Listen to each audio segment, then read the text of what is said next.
እንኳን ወደዚህ ታላቅና ምስጢራዊት ምድር ሁለተኛ ክፍል በሰላም መጣችሁ። በመጀመሪያ ክፍላችን ስለ ቫቲካን አስገራሚ አፈጣጠር፣ አንድ ሕፃን ልጅ ስላልተወለደባት አስገራሚ ሕግና ጳጳሱን ለማዳን ሕይወታቸውን ስለሰጡ ስለ ስዊዝ ወታደሮች አስደናቂ ታሪክ ተመልክተናል።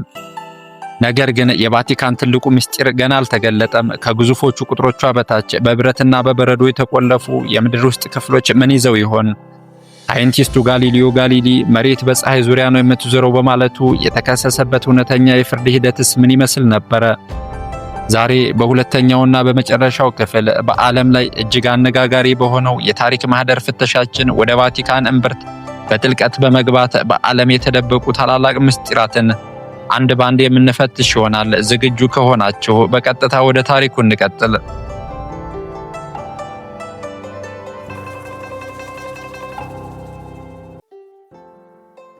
አሁን ወደ ቫቲካን እምብርት በዓለም ላይ እጅግ አነጋጋሪና ምስጢራዊ ወደ ሆነው ስፍራ እንሻገር። ይህም የቫቲካን ምስጢራዊ መዝገብ ቤት ወይም ቫቲካን ሴክሬት አርካይቭስ በመባል ይታወቃል። በዚህ ስፍራ ውስጥ በበረዶና በብረት በተቆለፉ የምድር ውስጥ ክፍሎች ውስጥ ከ12 ምዕተ ዓመታት በላይ ያስቆጠሩ በአጠቃላይ 85 ኪሎ ሜትር ርዝመት ባላቸው መደርደሪያዎች ላይ የተሰደሩ በሚሊዮን የሚቆጠሩ የታሪክ ሰነዶችና ደብዳቤዎች ይገኛሉ። ይህንን ቦታ በዓለማችን ላይ ላሉ በርካታ የሴራ ቲዎሪ አራማጆች ወይም ኮንስፓይሬሲ ቲዎሪስት ትልቁ መፈልፈያ አድርገውታል።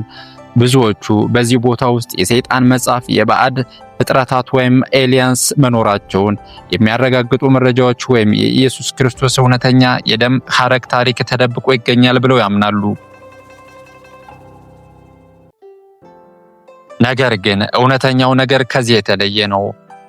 መዝገብ ቤቱ ሴክሬት መባሉ በጥንታዊ ላቲን ትርጉም የግል ወይም ፕራይቬት ማለት እንጂ የተደበቀ ማለት አይደለም።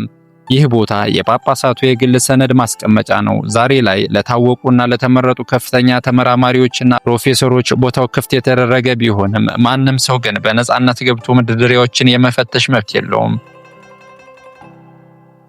ተመራማሪዎቹ አስቀድሞ የሚፈልጉትን የተወሰነ ሰነድ ጠቅሰው ማመልከት አለባቸው። ያኔ ሰራተኞቹ ፈልገው ያወጡላቸዋል።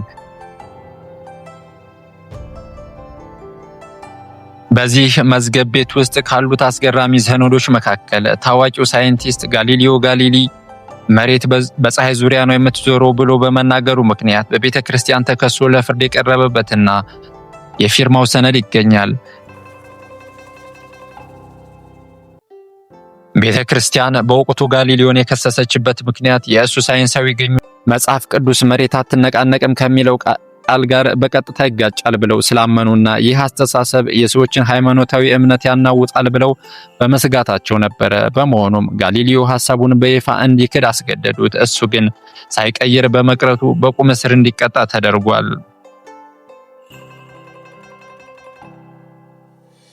እንዲሁም የእንግሊዙ ንጉስ ሄነሪ 8ኛ ካትሪን ከተባለችው ሚስቱ ጋር ለመፋታትና ሌላ ለማግባት ለጳጳሱ የጻፈው ነገር ግን ጳጳሱ ፍቺውን ባለመፍቀዳቸው ምክንያት እንግሊዝ ከካቶሊክ ቤተክርስቲያን ተለይታ የራሷን አንግሊካን ቤተክርስቲያንን እንድትመሰረት ያደረገው ታሪካዊ የደብዳቤ ጥቅል ዛሬም እዛ ክፍል ውስጥ በሰላም ተጠብቆ ይገኛል።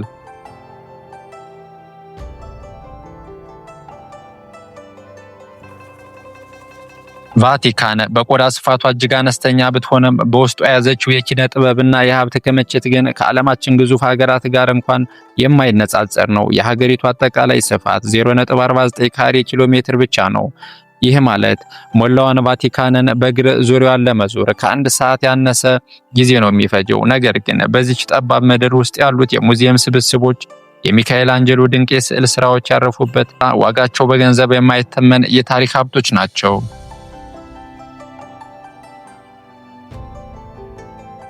ቫቲካን እነዚህን ጥንታዊ ቅርሶችና ስዕሎች በቅርስነታቸው ስለመዘገበቻቸው በሕጓ መሰረት እነዚህ ንብረቶችን እሽጣ ወደ ገንዘብ ለመቀየር ፈጽሞ አትችልም። በመሆኑም በዓለም ላይ በቢሊዮን የሚቆጠር ሀብት ያላት ነገር ግን ልትሸጠው የማትችል ብቸኛ ሀገር ናት።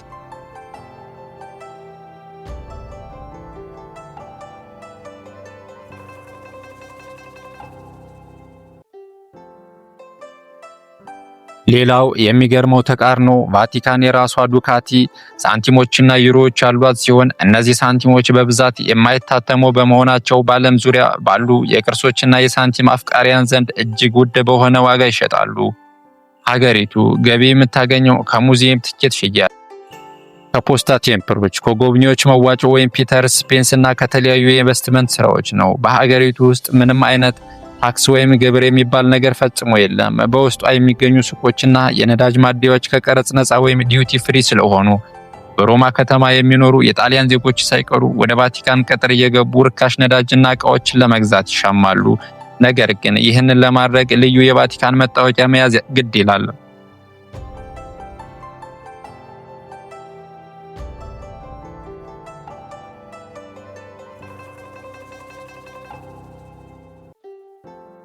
ዛሬ ቫቲካን በ21ኛው ክፍለ ዘመን በትልቅ የለውጥና የዘመናዊነት መገናኛ መንገድ ላይ ትገኛለች። በአሁኑ ወቅት ሀገሪቱን እያስተዳደሩ ያሉት ፖፕ ፍራንሲስ ቤተክርስቲያኗን ከዘመናዊ ዓለም ጋር ለማስማማትና ግልጽነት ለመፍጠር በርካታ ሪፎርም እያደረጉ ይገኛሉ።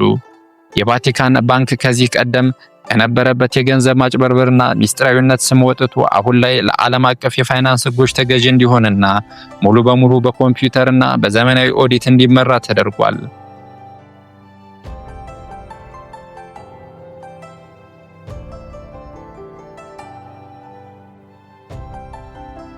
ቫቲካን በዓለም ላይ ሙሉ በሙሉ በፀሐይ ኃይል ወይም ሶላር ፓወር የምትሰራ የመጀመሪያው ሀገር ለመሆን አረንጓዴ ኃይል ፕሮጀክትን በህንፃዎቿ ላይ እየገነባች ትገኛለች።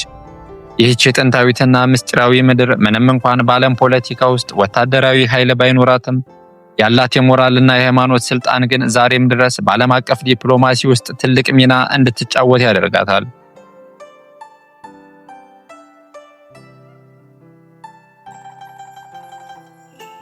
ከነጭ ልብሳቸውና ከጥንታዊ ቅጥራቸው በስተጀርባ የቫቲካን መሪዎችና ዲፕሎማቶች ዛሬም በዓለም ላይ ሰላምን ለማውረድ፣ ጦርነቶችን ለማስቆምና የሰውን ልጅ ዕጣ ፈንታ ለመቀየር በምስጢርና በይፋ ስራቸውን በቀጣይነት እያከናወኑ ይገኛሉ። የዛሬ አስደናቂ ባለ 2 ክፍል ፕሮግራማችን በዚህ ተፈጽሟል። እናንተስ ስለ ቫቲካን ሲቲ ምስጢራዊ መዝገብ ቤት ምን ታስባላችሁ? እውነት እዛ ውስጥ ተደብቆ የዓለም ምስጢራት ይኖራሉ ወይ? አስተያየታችሁን ኮሜንት ላይ አስፍሩልኝ። ቪዲዮውን ላይክ እና ሼር ማድረጋችሁን እንዲሁም ለቻናላችን አዲስ ከሆናችሁ ሰብስክራይብ ማድረጋችሁን አትርሱ።